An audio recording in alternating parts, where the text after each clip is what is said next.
हर हर महादेव, जय सनातन, जय हिंद। दोस्तों, स्वागत है एक और नई वीडियो में।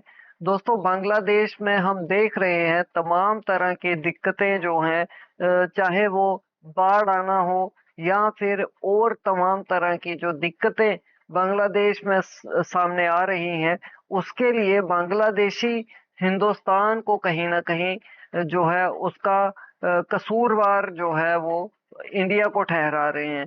इस पे नाजिया इलाही खान का एक एक्सक्लूसिव इंटरव्यू सामने आया है, जो आज हम देखेंगे। दोस्तों, अगर आप चैनल पर नए हैं तो कृपया चैनल को सब्सक्राइब करें और बेल आइकन को दबाएं, ताकि आप और भी वीडियो से जुड़े रहें। चलिए आज की वीडियो को शुरू करते हैं। अस्सलाम वालेकुम, नमस्कार, सत श्री अकाल एंड गुड इवनिंग। मैं हूं अर्जु काज़मी और आप हमेशा की तरह से देख रहे हैं पॉइंट ऑफ व्यू। हमारे साथ हैं जी नाजिया इलाही खान और प्यारी सी नाजिया जो है हमारे बहुत दिनों के बाद आई। नाजिया से आपसे नाराज हूं, लेकिन ये कि मुझे पता है आप बिजी होंगी डेफिनेटली, वरना हमने पहले शो कर लिया होता। बहुत से लोग मिस कर रहे थे नाजिया को मेरे चैनल पे। और आज हम बात करेंगे बांग्लादेश की और भारत के रिलेशंस की, जो कि कहा यह जा रहा है। नाजिया, सबसे पहले तो बहुत शुक्रिया कि आज आपने टाइम निकाला और आप आई हैं।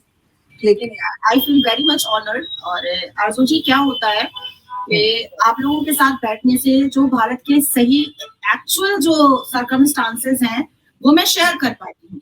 अदरवाइज पहले क्या होता था कि जो लोग मुस्लिम तुष्टीकरण की बात करते थे वही पाकिस्तान को सुनना पड़ता था और वही समझ लेना पड़ता था। लेकिन बेसिकली क्या हो रहा है भारत में और कितने चौड़े में है मुसलमान यहाँ पर, इसकी सच्चाई और इसका पर्दा तो मैंने खोल करके दिया।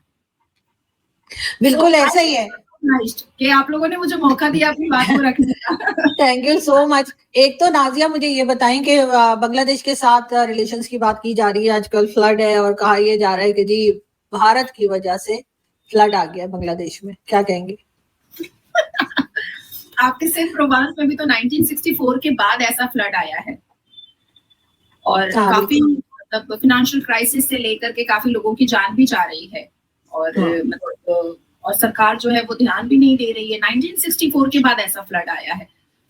सिंध प्रोविंस जो आपका पाकिस्तान का है, तो क्या उसमें भी भारत ने भगवान को बोल दिया था कि यहाँ पर फ्लड आ जाना चाहिए? और मुझे ऐसा लगता है कि जिस हिसाब से अगर वाकई में सुपर नेचुरल चीजों पे कोई जाना चाहता है और ऐसे ऐसे टिप्पणियां, बेवकूफाना टिप्पणियां कर रहा है, तो फिर मुझे ऐसा लगता है कि जिस हिसाब से, जिस बेदर्दी से बांग्लादेश के जमाते इस्लामी ने, रजाकार ने और इस्लामिक जो टेररिज्म माइंडेड के प्रीचर और क्लेरिक है, अगर जिस हिसाब से उन्होंने प्रोवोक करके हिंदुओं को का रेप करवाया, बहु बेटियों को मरवाया, तो इसलिए बद्दुआ लग गई है, कर्स लग गया है, इसीलिए इतना गंदा फ्लड आया होगा। अगर सुपरनेचुरल बात पे जा रहे हैं तो, क्योंकि मैं सुपरनेचुरल बात को बिल्कुल नहीं मानती हूँ, मैं बहुत प्रैक्टिकल हूँ और मैं प्रैक्टिकल बातों को ही एक्सेप्ट करती हूँ। देखिए, कुदरत है, अगर मौत है, हयात है, तो सैलाब भी है, बारिश भी है, फ्लड भी है, धूप भी है, सर्दी भी है, सब कुछ है। मैं ऐसा मानती हूँ। लेकिन जिस हिसाब से बांग्लादेश में तख्ता पलट हुआ है और इंटरिम सरकार जिस हिसाब से फेलियर साबित हो रही है, वो हम ऐसी उम्मीद कर भी रहे थे, क्योंकि इंटरिम सरकार जो आई थी उसने कहा था कि वो मात्र 24 घंटे के अंदर जो अत्याचार हिंदुओं के ऊपर हो रहा है वो रोक दिया जाएगा, उस पर पाबंदी लगाई जाएगी। और इंटरिम सरकार जिन्होंने बनाया उन्होंने कहा भी कि नहीं तो वो इस्तीफा दे देंगे। पर एक बार प्राइम मिनिस्टर की गद्दी पर बैठने के बाद किसको छोड़ने का मन करता है? तो अभी फिर से हिंदुओं पर बहुत अत्याचार वहां पर हो रहा है। लेकिन आप किस तरह से देखती हैं, क्योंकि उस चीज को कि ममता बनर्जी ने भी कहा था कि जो लोग परेशान है वो भारत आ सकते हैं, लेकिन अब जो है वह सिचुएशन जो है बहुत ज्यादा बदल चुकी है और हम यही देख रहे हैं कि बांग्लादेश और भारत के बीच में अब वो पहले जैसे रिलेशंस दिखाई नहीं देते। कहीं ना कहीं टेंशन जो है वो दिखती है, क्योंकि इस वक्त शेख हसीना भी जो है वो भी भारत में है। तो आपको लगता है कि जो नई गवर्नमेंट आई है या आएगी, उसके साथ जो है वो ममता बनर्जी का की कोई बात होगी या मोदी जी की कोई बात होगी? नहीं, ममता बनर्जी तो इस बीच में कहीं पर आ ही नहीं रही है। वो एक फॉरेन पॉलिसीज है, वो एक फॉरेन डिप्लोमेट के बीच में बात होती है, आदरणीय प्रधानमंत्री जी की बात हो सकती है, डॉक्टर एस जयशंकर जी की बात हो सकती है, अजित डोभाल जी की बात हो सकती है। अगर वो ऑफर तो कर रही थी ना, वो ऑफर तो अपनी तरफ से उन्होंने दे दी थी। देखिए, अब कोई उठ करके कह दे कि भाई नाजिया इलाही खान एंजेलिना जॉली दिखती है तो मैं उसको थोड़ी रोकने जाऊंगी।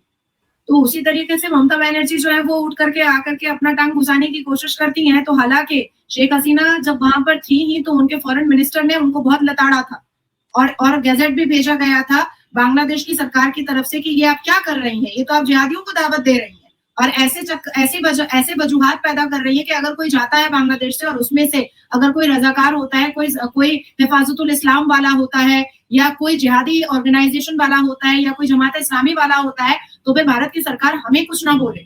और जैसे ही तख्ता पलट हुआ और शेख हसीना को भागना पड़ा, तो उसी के 23 मिनट के बाद ममता बनर्जी ने यहाँ पर प्रेस कॉन्फ्रेंस किया और कहा कि जो केंद्र की सरकार करेगी हम वो अग्री करेंगे, हम वही करेंगे, हमको और कुछ नहीं बोलना है और कुछ नहीं सोचना है। तो कहीं ना कहीं उनको डर लग गया, उनको समझ में आ गया कि भैया ये जो मैंने बीच में टांग घुसाया था वो गलत था।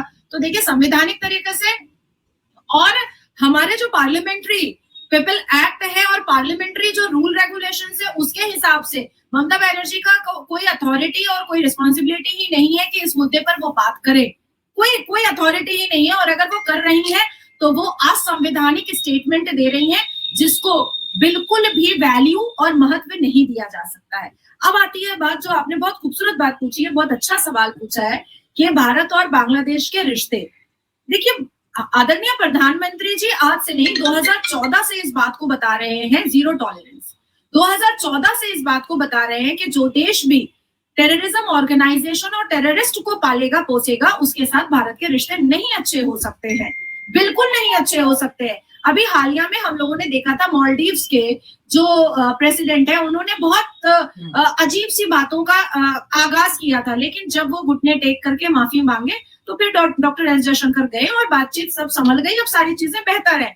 कतर में देखिएगा कि 2023 में कतर के जो सरकार है उन्होंने हमारे 8 पूर्व नेवी ऑफिसर के फांसी के फंदे तैयार किए थे, लेकिन जैसे ही वो उनको मोदी जी की बात समझ में आई उन्होंने उनको बाइज्जत यहाँ भेजा और फिर मोदी जी को इनवाइट भी किया। हमारे आदरणीय प्रधानमंत्री उनके इनविटेशन में भी गए। चीजें बहुत बैलेंस्ड है, बाइज्ड नहीं है, अब बैलेंस्ड है।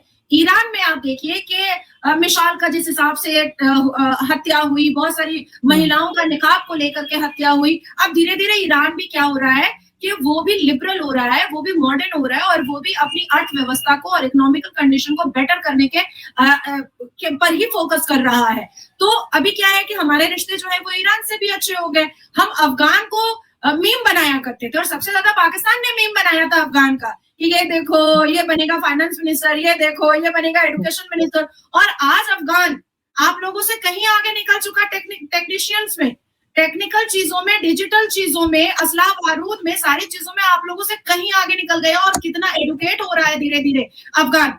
तो इसमें अभी अफगान से भी हमारे रिश्ते अच्छे हैं। मगर नाजिया एक सेकंड, मगर नाजिया अफगान फीमेल्स के साथ क्या करे? अब तो कहते हैं आवाज भी सुनाई ना दे, शक्ल भी दिखाई ना दे, वो सब कुछ तो फिर भी है problem. Religion, this is completely religion, क्योंकि वो इस्लामिक देश है और इसमें आदरणीय प्रधानमंत्री कभी भी इंटरवीन नहीं करेंगे, बिल्कुल नहीं। और हमको रिलीजन सिर्फ अफगान का है तो कई जगह जो है ये रिलीजन है, कई दूसरी कंट्रीज है गल्फ की, कोई ऐसा नहीं रहता जो जहालत अफगानिस्तान में तो यहाँ तक हो गया है कि औरतें बोल नहीं सकती हैं, औरतें सिर्फ वो पूरा नेट वाला, आंखों में भी नेट वाला हिजाब पहनेंगी। इवन ईरान के सरकार ने अभी नया बिल पास किया है कि बच्ची की निकाह 9 साल में हो जाएगा।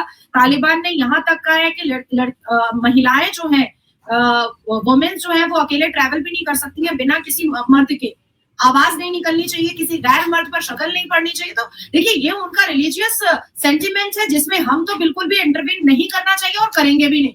हाँ, अगर कोई टूरिस्ट वहां पर जा रहा है, अब जैसे मैं वहां पर गई, मैं मजहब से मुसलमान, लेकिन मेरे पास भारतीय नागरिकता है और मैं भारत का पासपोर्ट कैरी कर रही हूँ। अब अगर ऐसे में तालिबान की सरकार जो है वो मुझे आकर के टारगेट करती है, तब भारत की सरकार जरूर इंटरवेन करेगी, क्योंकि मेरी सभ्यता अलग है, मेरे सिविलाइजेशन अलग है, मेरे संस्कार अलग है। तो मैं तालिबान में भी ऐसे ही घूमूंगी जैसे मैं भारत में रहती हूँ। तो इसलिए टूरिस्ट के ऊपर वो कानून लागू नहीं होगा, लेकिन क्योंकि वो इस्लामिक देश है और इस्लामिक देश में अगर वो अपनी औरतों को एक कैद में रखना चाहते हैं तो आई डोंट थिंक इंटरवीन करना चाहिए। अब आते हैं भारत और बांग्लादेश के ट्रेड के रिलेशन पर। तो मुझे ऐसा लगता है कि आरजू जी आपके साथ आजकल बहुत अच्छा ट्रेड चल रहा है, आपकी सरकार के साथ। होना चाहिए। किसका? भारत का? नहीं, भारत का नहीं, भारत का होना अफगानिस्तान का नहीं, अफगानिस्तान का नहीं, हमारे यहाँ तो कुछ और ही चल रहा है। Let me complete. बांग्लादेश और पाकिस्तान का बहुत खूबसूरत ट्रेड का रिलेशन चल रहा है, और मैं बता देती हूँ कि किस चीज के ट्रेड का रिलेशन चल रहा है। बांग्लादेश इंटरिम गवर्नमेंट ने पाकिस्तान को बोला है सप्लाई करने के लिए 40,000 round of ammunition, tank ammunition 20,000 quantity, 40 tons of RDX और explosive in wax consistency and 2,900 high intensity rifle. तो ठीक है, अगर ये चीज तो वो किसी से भी ले सकते हैं, अगर हमसे ले रहे हैं तो क्या दिक्कत है? ये तो किसी और से भी ली जा सकती है ना। 40 मतलब आपसे ट्रेड इन्हीं सब चीजों का हो सकता है क्या? नहीं, और भी कई चीजों का हो सकता है, लेकिन अभी आपके पास अगर यही डिटेल्स हैं तो मेरे ख्याल है इसमें भी कोई हर्ज नहीं है, किसी और से भी लिया जा सकता है, लेकिन वो अब यहाँ से ले रहे होंगे। पाकिस्तान तो फिर अर्जू जी, तो फिर पाकिस्तान अपने आप को गरीब क्यों बोलता है? अभी तो मिलियन ट्रिलियन का सौदा हो गया बांग्लादेश से, गुर्बत तो है नहीं। सरकार कंफर्म नहीं है, कंफर्म न्यूज नहीं है ये, मगर ये कंफर्म न्यूज नहीं है। गॉड, मैं आपको आप लोगों के फेवरेट न्यूज से दिखा रही हूँ, अल जजीरा से दिखा रही हूँ। वो बात ठीक है, लेकिन आपको पता है अल जजीरा बैन है पाकिस्तान में। आता नहीं आपको ये मालूम है कि अल जजीरा से प्रॉब्लम रहती है हमेशा पाकिस्तान को और कई दूसरी कंट्रीज को, लेकिन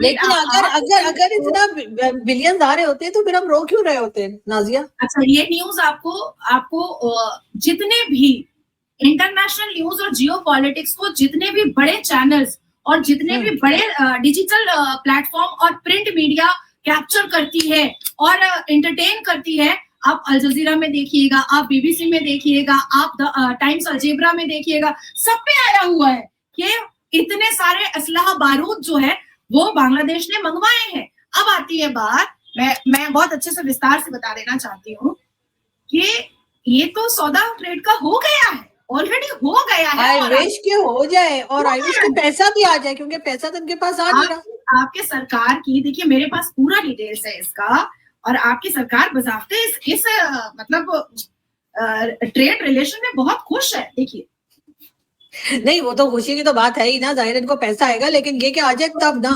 इससे ये साबित होता है कि पाकिस्तान की सरकार के पास पैसे हैं, वो अवाम को छोड़ करके रखी है नंगा भूखा जाहिल बेरोजगार, लेकिन पाकिस्तान के पास भीख मांग करके जो पैसे आते हैं वो उससे RDX खरीदवाता है, बम गोली बारूद खरीदवा करके अपने पास रखवाता है, लेकिन अपनी अवाम को भूखा रखा हुआ है।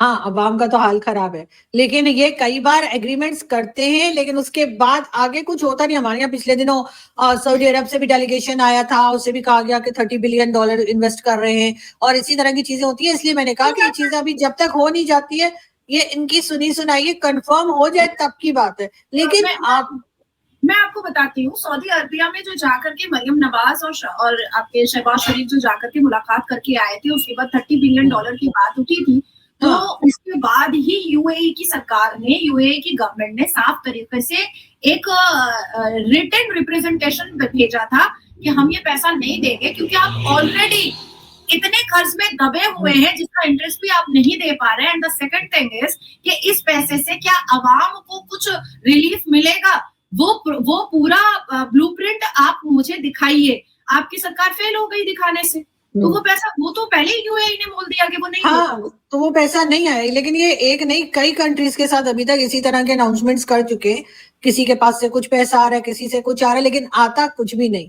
मगर पाकिस्तान और बांग्लादेश गवर्नमेंट चेंज होने के बाद से ज्यादा क्लोज दिखाई दे रहे हैं। हमारे यहाँ तो बड़ी खुशियां भी मनाई गई, और भारत में ये ऐसा लग रहा है कि सब कुछ ठीक नहीं चल रहा। तो आपको लगता है कि नई गवर्नमेंट जो आएगी उसके साथ जो है वो टर्म्स ठीक होंगे, या आपको लगता है कि नहीं शेख हसीना वापस जाएंगी और वो इलेक्शन में हिस्सा लेंगी? ये भी खबरें चल रही थी। देखिए, नई सरकार, पहले मैं ये क्लियर कर दूं कि नई सरकार कोई भी आए, कोई भी बांग्लादेश में आए, अगर वो संवैधानिक तरीके से वहां पर काम करेगी, अगर वो बांग्लादेश को इकोनॉमिकली और बूस्ट करने पर काम करेगी, एजुकेशन सिस्टम जैसे शेख हसीना साहिबा ने संभाल करके रखा था, क्योंकि बांग्लादेशी आर वेरी एजुकेटेड। मैं बांग्लादेशी कई जर्नलिस्ट के साथ इस दौरान बैठी हूँ, मेरी एकदम फेस टू फेस बात हुई है, दे आर वेरी इंटेलिजेंट, और बांग्लादेशी मुस्लिम्स और हिंदूज हर रिलीजन जो है वो बहुत एजुकेटेड होते हैं। तो एजुकेशन सिस्टम को और सारी चीजों को अगर बायस नहीं बल्कि बैलेंस तरीके से अगर संभालने को तैयार है और ये टेररिज्म वाला दिमाग से निकालने को तैयार है, तो भारत के रिश्ते अच्छे रहेंगे, डेफिनेटली अच्छे रहेंगे। और दूसरी बात कि अगर जो जिस तरीके से जमाते इस्लामी, हिफाजतुल इस्लाम और उसके बाद फिर और भी 3 फुटिया मौलाना, 4 फुटिया मौलाना और रजाकार वहां पर जिस हिसाब से काम कर रहा है, और जो एक भगदड़ का माहौल और एक जंग का माहौल जो छेड़ करके रखा है, और खास करके हिंदुओं पर जो अत्याचार हो रहा है, ये अगर कंटिन्यू रहेगा तो भारत के रिलेशन बांग्लादेश से बेहतर नहीं होंगे। And the third point is, जो आपका थर्ड क्वेश्चन था, मैं आपको बड़ी जिम्मेदारी से ये बात बता रही हूँ कि शेख हसीना बांग्लादेश जाएंगी और वहां के इलेक्शन में वो पार्टिसिपेट करेंगी, और जहां तक मुझे फीलिंग आती है, मेरी गट फीलिंग आती है कि फिर से शेख हसीना जीत करके सत्ता को वो संभालेंगी, मुझे ऐसा लगता है। दोबारा आपको लगता है कि वो जाएंगी और उसके बाद इलेक्शन के बाद दोबारा वो जीत के और फिर से वो सत्ता पे आएंगी? लेकिन ऐसा कैसे पॉसिबल हो रहा है? अगर ऐसा ही होता तो फिर इस तरह से गवर्नमेंट को गिराया तो ना जाता जैसे उनकी किया गया। देखिए, एक होता है ना बहुत स्ट्रैटेजिकली चीजों को सेट करना और सरकार की नाक के नीचे सरकार को धोखा देना। हम एक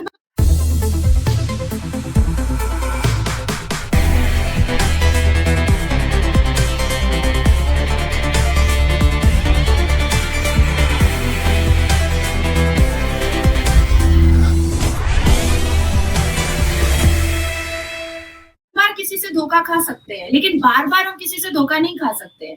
तो अब जो शेख हसीना का हो गया है ना, वो बहुत ज्यादा सतर्क हो चुकी हैं और वो उनके दिमाग के पट्टे खुल चुके हैं कि मुझे किस पे भरोसा करना और किस पे भरोसा नहीं करना है। अब जैसे अमेरिका का यात्रा पिछले 5 साल से, और नाहिद बोल करके एक पाकिस्तानी टेररिस्ट पिछले 5 साल से बांग्लादेश में रह रहा था, डोनाल्ड लू अमेरिका का, पिछले 5 साल से आना जाना बांग्लादेश में कर रहा था, पर शेख हसीना ने उस पर तवज्जो ही नहीं दिया कि आखिर इसका आना जाना हो क्यों रहा है। अब देखिए भारत, मैं इसको थोड़ा सा और एक्सप्लेन कर देती हूँ तो लोगों को समझ में आ जाएगा। अब देखिए भारत में अभी हालिया में असदुद्दीन अवैसी से मिलने के लिए आई थी यूएस की काउंसिल, अमेरिका की काउंसिल, तो हमारे कान खड़े हो गए, हम समझ गए कि ये रजाकार फौज का आखिरी सिपा सलार असदुद्दीन अवैसी कुछ ना कुछ गोटियां खेल रहा होगा। उसके बाद देखिए कॉन्सुलेट आ गया अमेरिका का उमर अब्दुल्ला से मिलने के लिए, और अभी जम्मू एंड कश्मीर में, हमारे जम्मू एंड कश्मीर में इलेक्शन है, हमारे कान खड़े हो गए कि उमर अब्दुल्ला से मिलने क्यों आया है, क्या वजह के लिए आया है। उसके बाद फिर देखिए कि जो खालिस्तानी मूवमेंट जो चलता है, तो कुछ पंजाबियों को बुला करके अमेरिका के कॉन्सुलेट में बुला करके बैठा करके बातचीत किया गया है। तो हमें समझ में आ गया, क्योंकि हमारे भारत में अभी 4-4 राज्यों में इलेक्शन है और खास करके जम्मू एंड कश्मीर का इलेक्शन है, तो हमारे कान खड़े हो गए। उसी तरीके से शेख हसीना के कान अब खड़े हो चुके हैं, और शेख हसीना बंगा बंधु मुजीबुर रहमान साहब की पुत्री है, वो हारने वालों में से नहीं है। और मुजीबुर रहमान वो है जिन्होंने बंगालियों को बांग्लादेश बना करके दिया था, जिन्होंने पाकिस्तान से बांग्लादेश को छीना और छीन करके उन्होंने बांग्लादेश बनाया और बंगालियों को कहा कि ये तुम्हारी सरजमीन है, तुम अच्छे से जियो, तुम अपने हिसाब से जियो, तुम अपनी भाषा के साथ जियो। तो मुझे ऐसा लगता है कि एक इतने बड़े फ्रीडम फाइटर की, एक इतने बड़े फाइटर की बेटी इतनी आसानी से जा करके विदेश में रह करके अपनी जिंदगी को बहुत काम और कूल तो नहीं करने वाली है, बिल्कुल नहीं करने वाली है। वो फिर से मैदान में उतरेंगी, वो फिर से जंग लड़ेंगी, वो फिर से संवैधानिक तरीके से अपने चेयर को पाने की कोशिश करेंगी। मेरा ऐसा मानना है कि वो फिर से जीत करके सरकार बनाएंगी, बाकी डिपेंड ऑन उनकी स्ट्रैटेजी। बिल्कुल, जो भी हो बहरहाल वो हो जो बांग्लादेश के लोग चाहते हैं, और लोगों की जाने ना जाए, लोग तकलीफ में ना आए, यही हमारी भी ख्वाहिश है। बहुत शुक्रिया नाजिया कि आपने आज ज्वाइन किया। Thank you so much. मातरम भारत माता की। Thank you. तो देखिए दोस्तों, बिल्कुल इसमें तो कोई दो राय नहीं है कि बांग्लादेश में जो हालात बनाए गए और जिस तरह से फॉरेन डेलीगेट्स जो हैं वो आकर के जो अपोजिशन है, अपोजिशन पार्टीज हैं, उनके साथ जो है वो मीटिंग्स कर रहे थे, लगातार जो उनके साथ उनकी कॉन्वर्सेशन हो रही थी, और इस पे जो है जो उस वक्त की मौजूदा सरकार थी शेख हसीना की, उन्होंने इतनी ज़्यादा उनको जो है वो तवज्जो नहीं दिया, उनको उनके ऊपर इंक्वायरीज नहीं की कि ये क्या चाहते हैं और क्यों ये मतलब एक अपोजिशन पार्टीज के जो डेलीगेट्स हैं उनके साथ मिलके जा रहे हैं। तो ये कहीं ना कहीं अपने आप में ही एक शक पैदा करने वाली जो चीजें हुई हैं। तो अब देखना ये होगा कि जिस तरह से लगातार पाकिस्तानी आईएसआई के जो अफसरान हैं वो जाकर वहाँ पे लगातार उन्हें जो है वो बढ़ावा दे रहे हैं, कट्टरपंथी जो वहाँ के तत्व हैं उनको जो है वो बढ़ावा दे रहे हैं।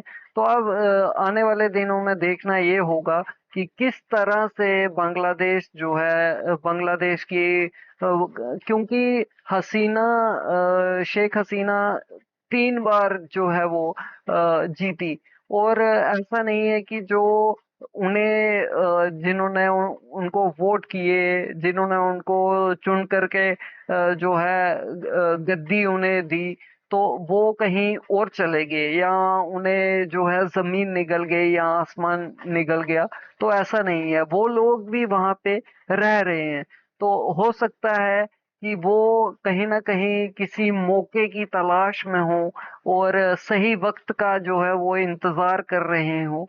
तो देखना होगा आने वाले दिनों में कि किस तरह से बांग्लादेश की जो पूरी डेमोक्रेसी है, जो बांग्लादेश का पूरी जो राजनीति है वो किस तरह से जो है पूरा अपना आकार लेती है, स्वरूप लेती है, रूप लेती है। तो ये आने वाले दिनों में देखने वाली बात होगी। दोस्तों, आपकी क्या राय है इस पूरे घटना को लेकर के? कमेंट सेक्शन में जरूर बताइएगा। मिलते हैं आपसे अगली वीडियो में, तब तक के लिए हर हर महादेव, जय सनातन, जय हिंद, स्टे सेफ।